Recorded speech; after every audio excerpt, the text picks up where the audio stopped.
Olá pessoal, aqui é o professor Danilo, professor de filosofia. Hoje nós vamos dar início ao capítulo 3 do livro Poliedro, que vai comentar sobre a vida e obra dos principais sofistas da Grécia Antiga e a crítica que Sócrates vai trazer, transformando completamente a nossa visão de filosofia até então. É importante nós iniciarmos a aula dizendo quem eram esses sofistas. Os sofistas, na prática, eles eram, em sua maioria, estrangeiros, mas que estiveram na cidade de Atenas, lá entre os séculos 6 e 5, mas que de fato não eram cidadãos. Esses sofistas, eles desenvolveram a arte da dialética, ou seja, a construção de argumentos, um método que possibilitava o convencimento através da linguagem, através das palavras. Esse grupo, pessoal, ele ficou caracterizado principalmente pela ausência de uma doutrina que era comum entre todos esses sofistas.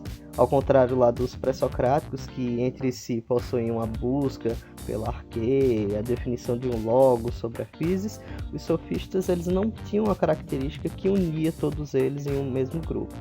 Eles eram vistos como habilidosos oradores e eram reconhecidos pelo uso da palavra e da lógica. Eles podem ser considerados instrutores itinerantes contratados para ensinar retórica para fins políticos, que naquela época, dentro do contexto da democracia ateniense, era de extrema importância. O que restou dos seus pensamentos foram poucos fragmentos e menções em outros textos. Muitos do que sabemos hoje está contido dentro dos chamados diálogos platônicos, ou lá nos escritos do filósofo Aristóteles. As críticas ao grupo dos sofistas contrastam um pouco com o nome que eles tinham de sofista. Sofismo, ou os sofistas, seria a capacidade, a habilidade ou a sabedoria de utilizar as palavras. O sofismo ele acabaria se remetendo à questão da sabedoria no uso da linguagem, enquanto que a crítica que centra-se nos sofistas é literalmente a distorção das palavras, a falta de verossimilhança, a falta de uma busca pela verdade, mas sim apenas pelo convencimento. E vocês podem perguntar, professor, o primeiro pré-socrático foi Tales. Quem foi o primeiro sofista? Essa resposta, pessoal, não tem como ser afirmado. Hoje em dia nós tomamos Protágoras como o primeiro sofista vivo, mas nos seus próprios diálogos ele falava que existiram outros sofistas antes dele. Então, historicamente, ou seja, baseado em fatos históricos, nós temos como primeiro filósofo sofista Protágoras, mas sabemos da existência de outros que vieram antes dele. Protágoras de Abdera, nascido lá em 490 a.C., ele é visto como um dos principais discípulos lá de Demócrito, aquele atomista que nós vimos falando nas aulas passadas. E ele é conhecido por afirmar que o homem é a medida de todas as coisas. Ou seja, um conhecimento além das opiniões, das aparências, não seria possível, já que os homens eles tinham essa mudança constante e os homens eles estavam condicionados às situações. Consequentemente, os seus discursos também seriam modificados de acordo com as necessidades e as condições em volta dessa pessoa. Muitos filósofos indicam essa afirmação como a base do pensamento relativista. Já o segundo sofista que o livro traz seria Gorgias de Leontinos. Gorgias ele teria se debruçado sobre o problema da linguagem e da falha de comunicação entre as pessoas. Na prática, grande parte da sua obra diz o seguinte, que mesmo que algo existisse, não poderíamos conhecê-lo de fato, e se pudéssemos conhecê-lo, não teríamos condições de comunicar toda a sua totalidade, todas as suas características. Então, segundo Gorgias, seria impossível para o homem conhecer algo de fato. Todo aspecto negativo, pessoal, que nós atribuímos aos sofistas parte da crítica de Sócrates que nós encontramos lá nos diálogos platônicos. Vemos nesses diálogos, por meio de Sócrates, que os sofistas propõem apenas verdades relativas e não verdades absolutas. Na ausência de uma verdade absoluta, se torna muito mais fácil saber ou alcançar sucesso em qualquer debate, sem esse compromisso com a verdade.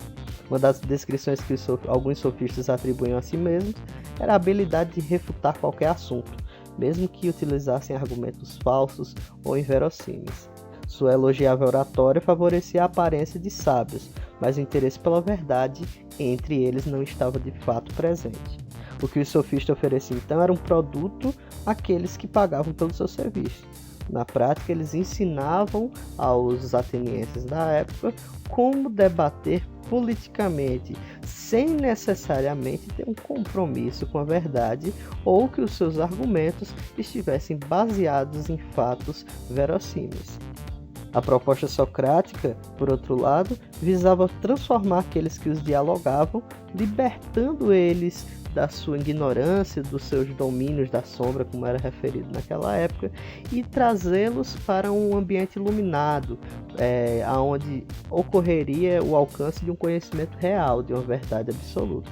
Sem esse procedimento dialético, introduzido pela primeira vez por Sócrates, que inclui o abandono de qualquer opinião relativa e a busca e o compromisso com a verdade absoluta, qualquer discurso belo poderia convencer tanto a partir da falsidade quanto da verdade sobre o assunto.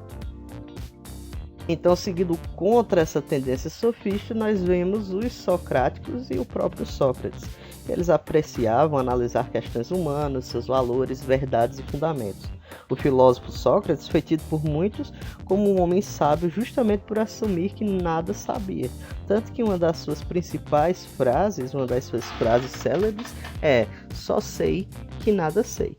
Muitos de vocês podem pensar que essa frase é uma piada ou um paradoxo, mas ao analisar "só sei que nada sei", nós entendemos o ponto de partida do método socrático, que seria admitir sua própria ignorância e buscar a partir disso, ou seja, deixando de lado suas ilusões, suas opiniões, suas relatividades, você se compromissar em construir um conhecimento verdadeiro e absoluto.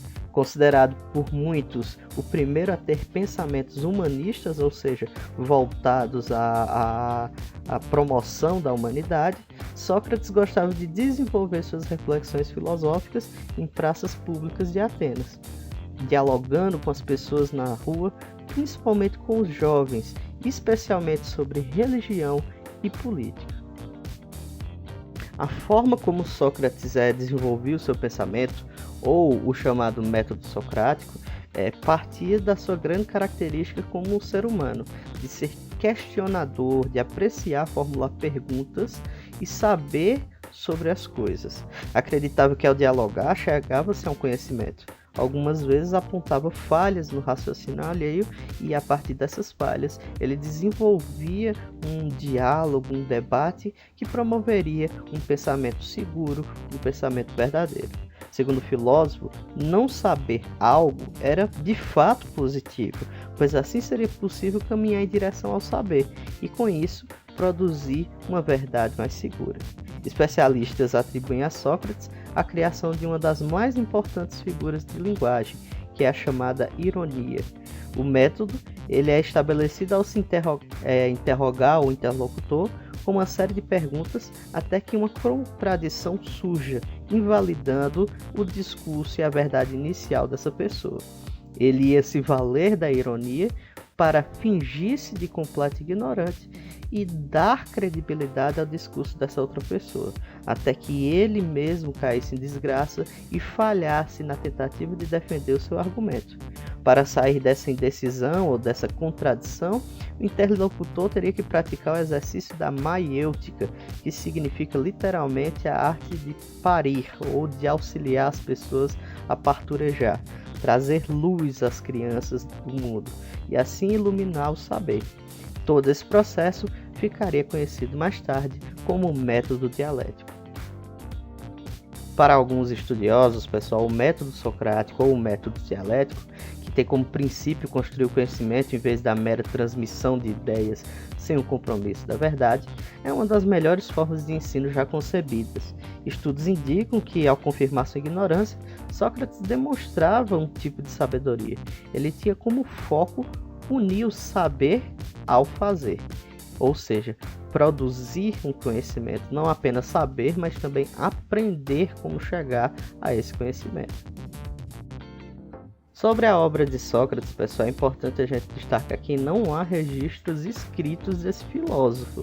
Naquela época, além da dificuldade de guardar e manter materiais escritos, muitos apontavam que Sócrates preferiu dialogar sobre os seus pensamentos e deixar que a tradição da sua corrente filosófica escoasse através dos seus discípulos. Isso significa que o que realmente se sabe sobre Sócrates hoje pertence a diálogos escritos, por exemplo, como Platão, Xenófonte e Aristófanes. Mestre de Platão, era considerado por ele o homem mais sábio e justo de toda Atenas. Uma das obras mais famosas que retrata o filósofo são compostas por 35 diálogos, ou seja, conversas transcritas entre Sócrates e Platão. Através dessa obra de seus discípulos, foi possível também descobrir o fim de Sócrates.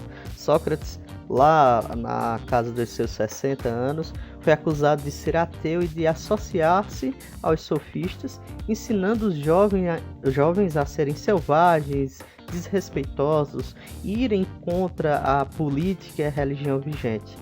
Na prática, o filósofo foi acusado inclusive de ser contra a democracia ateniense e por estimular as pessoas a pensar, a questionar as regras e as leis. O Conselho Político da época, o Conselho dos 500, que era o órgão político democrático ateniense, acabou condenando Sócrates à morte por ele não ter acreditado nos deuses da cidade. Porém, ele poderia ter outra opção de pena. O pensador disse que preferia a morte do que desmerecer toda a sua capacidade filosófica. Com isso, em 399 a.C., Sócrates acabou por acabar com sua vida após ingerir um copo de cicuta, que era um veneno muito comum naquela época, tendo a sua morte lá na casa dos 70 anos de idade. Então é isso, pessoal, espero que vocês tenham gostado da videoaula de hoje. A videoaula ela ficou um pouco mais longa, já que eu tive que literalmente atravessar um capítulo inteiro em apenas uma videoaula, mas eu gostaria que vocês fizessem uma releitura, para quem já fez, ou uma leitura de fato do capítulo 3, lá entre as páginas 44 e 57, e fazer as atividades da página 58, que nós vamos estar corrigindo lá na próxima videoaula, beleza? Desejo a todos uma ótima semana e até mais, pessoal!